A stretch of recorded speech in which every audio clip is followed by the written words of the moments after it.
Elas kord Eestimaa äärel üks mees nimega Martin, kes kartis hirmsasti kõike musta. Ta kartis musti pilvi, musti kasse, musta huumorit ja isegi musta leiba. Issand hoidku, hüüdis ta igal hommikul. Kui on must, näita ust. Nii sõigi ta ainult valget saia ja võttis omale valge koera koduloomaks. Kord tuli tema õuele üks siil. Selline tavaline siilike. Okkaline, väike ja üsna segaduses.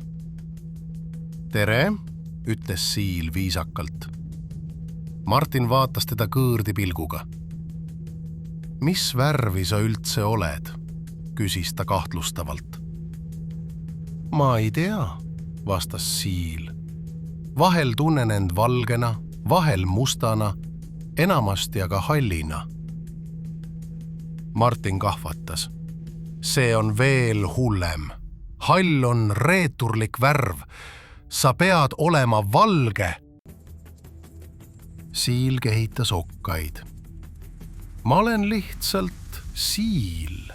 Kas see pole piisav? Ei ole, karjus Martin. Siilid olgu selge seisukohaga. Ja ta keelas siilidel oma aias elamise. Mitte sellepärast, et nad midagi halba tegid, vaid sellepärast, et nad ei sobinud tema värvikoodiga. Külarahvas vaatas seda kõike pealt ja noogutas mõtlikult. Üks ütles, meil on uus muinasjutt, siilike udus ja mees musta meelega.